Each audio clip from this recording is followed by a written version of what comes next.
Assalamualaikum warahmatullahi wabarakatuh. Apa kabar pemirsa CNN Indonesia? Semoga Anda senantiasa sehat dan selalu berada dalam lindungan Allah Subhanahu wa taala.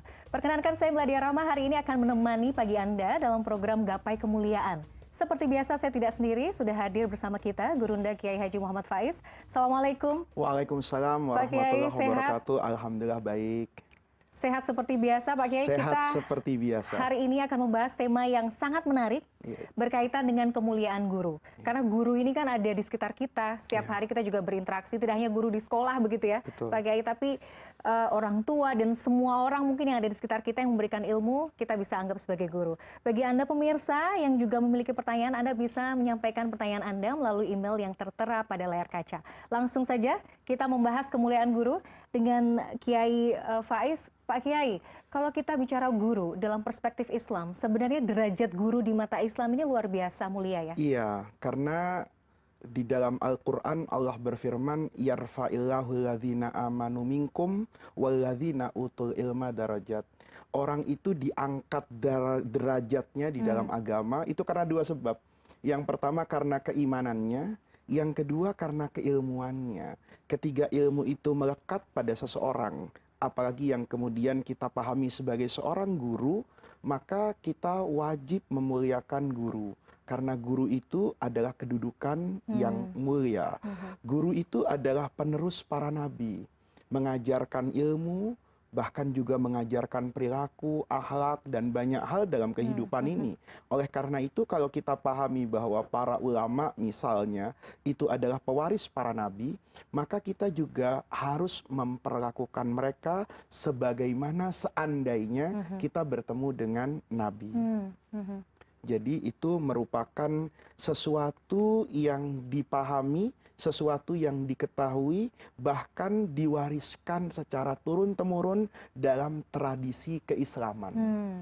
Bagaimana caranya orang itu bersikap kepada seorang guru. Nah itu menarik sekali. Bagaimana kemudian adab seorang muslim jika kita bersikap begitu ya terhadap guru kita? Ada cerita yang menarik nih.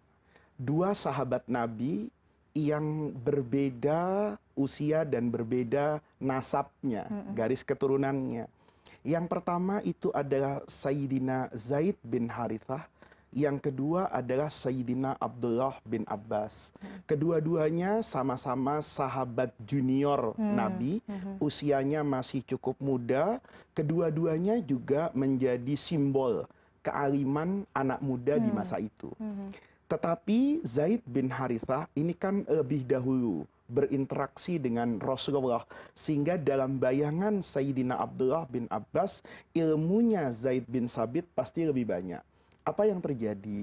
Setiap Sayyidina Abdullah bin Abbas ingin belajar, mengerti hadis, memahami hadis, menambah hafalan dan pengetahuan ilmu yang dahulu diajarkan oleh Nabi sepeninggal Rasulullah, maka dia datang ke rumahnya Sayyidina Zaid bin Harithah. Ketika Sayyidina Zaid datang mengendarai kuda, sementara Sayyidina Abdullah bin Abbas sudah menunggu di depan rumahnya, maka dengan cepat beliau itu datang menghampiri kudanya Sayyidina Zaid bin Harithah. Dia bantu orang ini untuk turun dari kudanya dengan penuh penghormatan. Dia cium tangannya, dia hormati. Sementara di satu sisi, Sayyidina Zaid bin Harithah juga memberi hormat yang tidak kalah dengan penghormatan yang diberikan Sayyidina Abdullah bin Abbas. Ketika Sayyidina Abdullah bin Abbas ditanya sama Zaid, kenapa kamu menghormati saya? Dan kenapa kamu mencium tangan saya misalnya? Dia jawab, karena itu perintah Nabi untuk menghargai seorang guru. Lalu Abdullah bin Abbas ini balas bertanya, lalu mengapa kamu mencium tangan saya? Kata Sayyidina Zaid bin Harithah, karena di dalam tubuh kamu itu ada darah keluarga Rasulullah Shallallahu Alaihi Wasallam. Seperti inilah kami dulu diajarkan menghormati keluarga Nabi.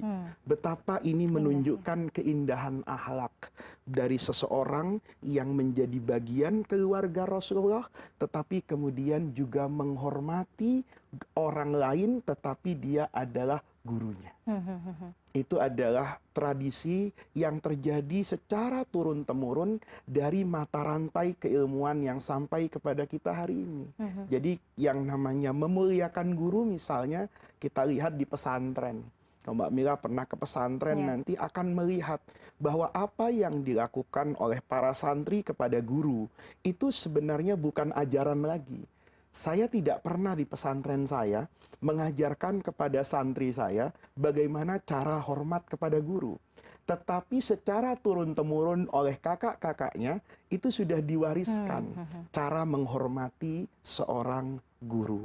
Jadi dalam Islam, dalam tradisi Islam, para ulama sepanjang masa itu memang biasa memuliakan guru. Dan menjadi guru yang berkarakter Islami itu juga sangat penting ya. Sangat penting. Misalnya saya dalam keluarga Pak Kiai, saya memiliki anak atau saya memiliki adik. Bisa saja saya juga berperan sebagai guru juga di keluarga ya. Bahkan bukan cuma ibu kepada anak. Saya kadang-kadang belajar kehidupan itu dari orang yang mungkin bukan seorang guru. Saya dulu di Mesir itu punya langganan tukang yang kerjaannya membawa asahan pisau, gitu loh. Kemudian dia setiap hari bahkan di musim panas itu berteriak-teriak, pisau, pisau kalau bahasa Indonesianya, minta diasah gitu loh.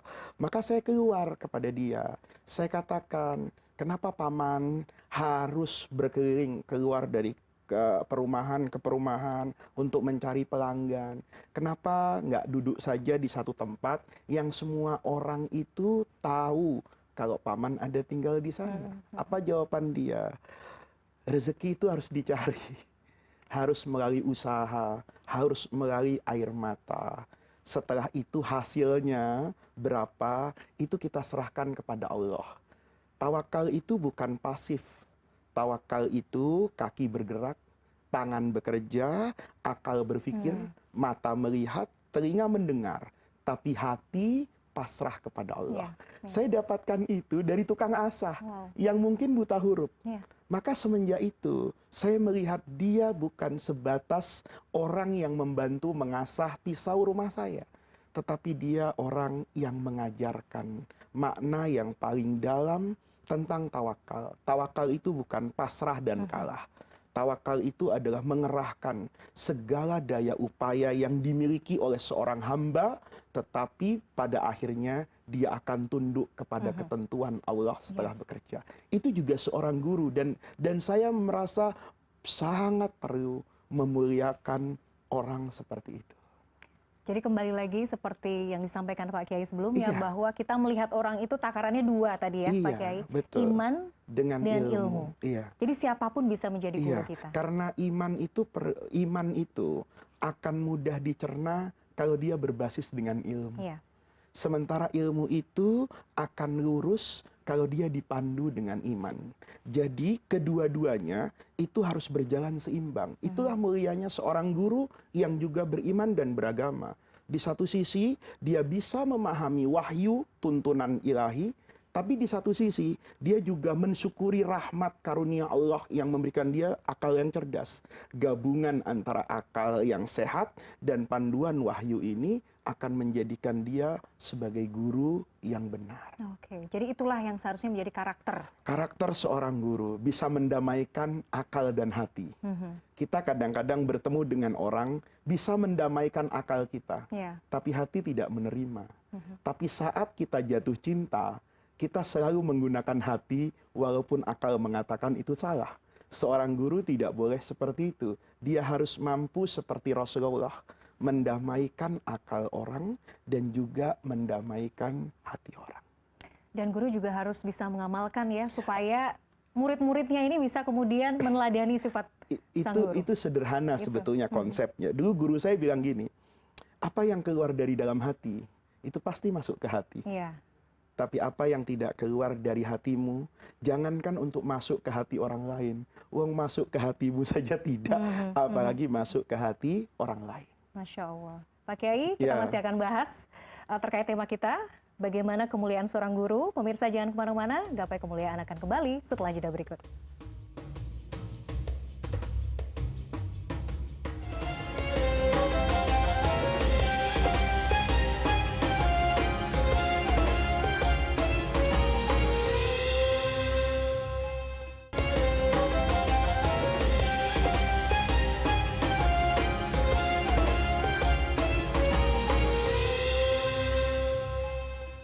Ya pemirsa, Anda masih bersama kami di Gapai Kemuliaan dalam episode Kemuliaan Guru.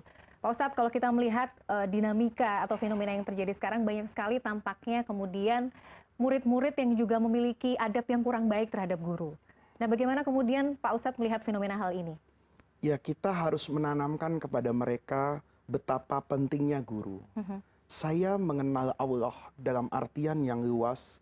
Saya mengenal agama ini secara luas, itu kan dengan perantara seorang guru. Di depan kita ini ada Quran. Ya. Tapi saya tidak mungkin bisa memahami Quran ini tanpa perantara seorang guru. Karena ketika saya membaca Al-Quran ini, pasti ada ilmu yang tidak saya miliki. Dan dengan perantara guru, saya menjadi tahu.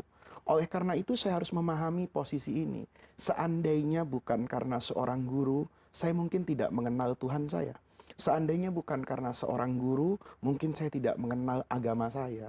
Nah, ketika kita merasa bahwa ini adalah orang yang sangat berjasa, itu tanpa agama bahkan, dengan menggunakan budaya dan logika sehat manusia, manusia itu pasti akan berbuat baik kepada orang lain yang berbuat baik kepada dia. Kalau saya misalnya ketika haus, kemudian diberi air, maka saya tidak akan pernah lupa dengan kebaikan orang yang memberi saya seteguk air di tengah terik matahari. Lalu bagaimana dengan orang yang memberikan begitu banyak air kehidupan di tengah gersangnya iman, di tengah gersangnya pengetahuan tentang Islam? Tentu itu harus menjadi modal kita untuk semakin menghargai guru. Saya pribadi, Mbak Mila, itu punya begitu banyak pengalaman terhadap guru. Ada orang yang dulu saat saya bertemu, mungkin saya tidak suka dengan dia. Ya. Karena keras mendidik saya, karena tidak punya toleransi dan kompromi terhadap prinsip ketika dia menjadi guru mengajar di kelas. Tapi hari ini saya membacakan doa panjang untuk mereka. Kalau bukan karena sapu yang dulu menempel di punggung, kalau bukan karena kerasnya kata-kata dan hentakan, mungkin saya tidak duduk di kursi ini hari ini. Jadi kesadaran seperti itu bahwa setiap guru itu pasti menginginkan murid-muridnya itu menjadi orang baik. Apa kita tidak sangat biadab ya? Kalau kemudian kita tidak memberi penghormatan yang sepantasnya kepada orang yang dalam hidupnya menginginkan kebaikan buat kita. Dia bukan bapak kita. Ya. Bahkan dia tidak punya hubungan darah apapun. Tapi yang ada dalam benak dia, bagaimana anak yang ada di hadapannya itu menjadi orang yang pandai dan bermanfaat. Nah, ini saya pesankan betul kepada generasi hari ini bahwa keberkahan ilmu itu ditandai dengan seberapa besar pengabdian kita kepada guru. Tidak penting kita itu seberapa ingat kepada guru secara lahiriah, tapi yang paling penting seberapa besar guru itu ada di dalam hati kita. Karena itu yang akan mendorong kita berbuat baik kepada guru-guru kita. Saya jadi ingat Pak Kiai bahwa 3 hal yang kemudian putus amalnya setelah meninggal begitu ya. Betul sekali. Yang salah satu yang kemudian masih mengalir jariahnya adalah ilmu yang bermanfaat, dan itu datang dari guru ya. Dan itu pasti seorang guru. Iya. Seorang guru itu usianya boleh hanya 60 tahun. Tapi timbangan amalnya mungkin 6 juta tahun. Ketika ilmu yang dia wariskan seperti mata rantai dari atas ke bawah. Kan logikanya gini Mbak Mila ya. Orang itu kan nggak boleh sombong dalam hidup. Kadang ada orang yang menurut saya sombong banget gitu. Ketika ditanya, kamu sholat kayak siapa? Saya sholatnya kayak Nabi. Itu buat saya sombong. Kapan dia bertemu dengan Nabi? Kapan dia melihat Nabi? Kapan dia bisa memastikan bahwa satu hadis yang dia baca, itulah yang paling benar dan itulah yang diinginkan oleh Nabi. Ada banyak hadis, ada banyak ayat, ada banyak tata cara sholat. Kalau ditanya, sholat saya seperti siapa? Ya sholat saya seperti guru saya. Gurunya dari siapa? Dari gurunya. Nanti sampai ketemu ke atas Imam Syafi'i misalnya, dari gurunya sampai kepada Rasulullah. Maka ketika guru saya dulu mengajarkan sholat, kemudian hari ini saya sholat, dia dapat pahala. Iya. Sholat yang saya kerjakan itu dilihat oleh misalnya ribuan orang yang melihat saya sholat. maka dia dapat pahala ribuan itu. Itu namanya apa ya? Keuntungan, Iya. ya, dalam tanda kutip keuntungan menjadi seorang guru. Masya Allah. Usianya boleh pendek, tapi amalnya tidak dibatasi oleh hitungan usia fisiknya. Baik Pak Kiai, seperti biasa kita sudah memiliki pertanyaan yang datang dari netizen. Mari kita saksikan bersama video berikut ini. Assalamualaikum warahmatullahi wabarakatuh. Pak Ustadz, saya mau tanya, akhir-akhir ini kan banyak anak-anak yang miskin akhlak, kayak suka tawuran, suka ngelawan orang tua dan guru. Nah, sebenarnya akhlak itu tanggung jawab dari orang tua atau guru sih? Terima kasih Pak Ustadz. Iya, ini pertanyaan dari Mbak Deva Pak Ustadz. Iya. Jadi akhir-akhir ini banyak anak-anak yang suka melawan begitu ya. Kalau bicara soal akhlak ini sebenarnya kewajiban siapa? Ya, kalau bicara sebagai kewajiban, maka itu kewajiban semua pihak yang terkait dengan akhlak itu. Misalnya, kalau anak-anak ini miskin akhlak, misalnya tidak berakhlak di sekolah, di tempat pengajian, di pesantren, maka itu menjadi tanggung jawab gurunya. Ketika akhlak itu terjadi di rumah, misalnya, itu menjadi tanggung jawab orang tuanya. Saya di jalan bertemu dengan anak-anak yang sedang tawuran, dan saya punya kemampuan untuk memisahkan mereka dari tawuran. Misalnya, saya berseragam coklat, atau berseragam hijau, atau berseragam hitam, saya brimob, atau saya Kopassus, saya Denjaka, yang dikenal oleh anak-anak itu sebagai aparat penegak hukum. Misalnya, saya punya borgol, saya punya senjata, dan saya punya kemampuan. Maka saat saya melihat tawuran, itu menjadi tanggung jawab saya. Tidak lagi menjadi tanggung jawab guru yang tidak melihat ketika di sekolah. Jadi di sini, kalau ada sesuatu yang tidak benar, ketidakbenaran itu harus dirubah. Dan itu menjadi tanggung jawab siapa? Tanggung jawab semua pihak yang ada terkait di sana. Bentuk tanggung jawabnya itu tentu berbeda-beda. Orang yang punya kekuasaan, itu bisa merubah akhlak ini dengan kekuasaan. Satu contoh misalnya, kalau kita melihat pakaian yang tidak berakhlak di sekolah misalnya, sobek-sobek misalnya, atau di sekolah kita melihat kata-kata kotor yang dijadikan panggilan keseharian untuk membuli teman. Kalau saya kepala sekolah, saya kan punya kuasa. Ya. Maka kekuasaan itu saya gunakan untuk merubah itu. Kalau saya di sana di sekolah misalnya hanya menjadi tukang bersih-bersih, tetapi saya melihat itu, maka saya tidak kehilangan kewajiban untuk ikut merubah. Tapi merubahnya dalam bentuk apa? Kalau dalam bentuk kekuasaan, saya tidak punya kuasa. Dalam bentuk kata-kata, saya tidak kuasa untuk berkata-kata. Karena saya mungkin hanya seorang pembersih. Tapi saya punya kewajiban untuk berdoa kepada Allah. Ya Allah, doakan anak-anak ini mudah-mudahan yang akhlaknya tidak baik jadi baik. Jadi kewajiban itu adalah kewajiban kolektif. Ya. Terkait dengan setiap individu yang melihat itu. Kerusakan itu sering terjadi karena ketidakpedulian. Maka setiap orang Islam itu harus peduli. Apapun yang dia lihat, dia harus peduli dan dia punya tanggung jawab tentu secara proporsional. Itu menjawab pertanyaan tadi. Jadi ada istilah memang untuk mendidik anak ini butuh satu kampung ya, Iya, Pak Kiai ya. butuh Memang betul, semuanya. tidak bisa hanya orang tua. Tidak bisa hanya orang tua, tidak bisa hanya sendirian. Di kelas kita perbaiki, tapi di lingkungan siapa yang bertanggung jawab di sana? Di kelas kita dorong anak-anak untuk berbuat baik. Tapi di luaran sana mereka punya semua sarana dan prasarana untuk membuat mereka tidak baik.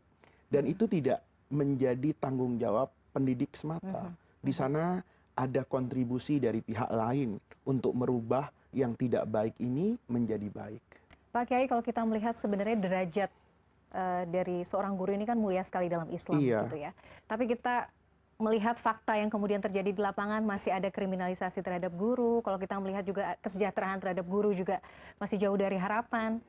Ini seperti apa Pak Ustadz? Ini menjadi PR kita semua ya. Saya hanya bisa berkata bahwa bangsa yang besar itu adalah bangsa yang menjaga harkat dan martabat seorang guru. Guru itu punya tanggung jawab yang luar biasa. Bukan sekedar mendidik, bukan sekedar melakukan transformasi knowledge misalnya, tapi menjaga moral bangsa ini. Tapi sayangnya mereka tidak diberi bekal yang cukup. Ibarat disuruh perang, mereka menghadapi perang yang luar biasa, tetapi mereka tidak dibekali oleh senjata yang cukup untuk menghadapi musuh hari ini dengan perkembangan zaman hari ini. Jadi saya hanya berkata bahwa bangsa yang besar itu adalah bangsa yang senantiasa menghargai profesi seorang guru. Nah, bagaimana dengan kemudian guru-guru yang bertahan dengan situasi yang serba sulit begitu Iya, untuk tetap semangat, Pak Kiai? karena mereka memandang guru itu bukan sebagai Ya. pekerjaan. Mereka memandang guru itu adalah kewajiban. Itu yang diajarkan oleh para ulama sepanjang zaman. Jadi ulama-ulama hebat di masa lalu itu tidak pernah memandang memberi ceramah, mengajar itu sebagai pekerjaan. Karena kalau pekerjaan dia harus nego gaji dong, harus nego pendapatan dong. Kalau nggak sesuai dia nggak mau, karena itu pekerjaan dan itu sah. Tetapi mereka memandang bahwa kewajiban mengajar, menyampaikan Quran, meriwayatkan hadis itu sebagai kewajiban. Kapan mereka kerjakan? Kalau mereka merasa mampu. Kalau mereka merasa bukan bidang studinya, mereka nggak akan mengajarkan itu. Kalau mereka kemudian diberi kesejahteraan, mereka menerima. Tapi meminta tidak. Ya. Itu adalah guru yang sejati. Dia akan menerima tapi dia tidak akan pernah meminta dan melakukan negosiasi. Tetapi seorang murid, seorang pejabat negara yang diberi amanah untuk mengurusi pendidikan, itu yang harus mengerti bahwa ini belum sampai pada tahap ideal. Iya. Bagaimana seorang guru itu bisa merasa tenang untuk mengajar murid-muridnya dari himpitan ekonomi hari ini. Baik, Pak Kiai, kita harus jeda terlebih dahulu. Pemirsa jangan kemana-mana, Gapai Kemuliaan akan kembali sesaat lagi.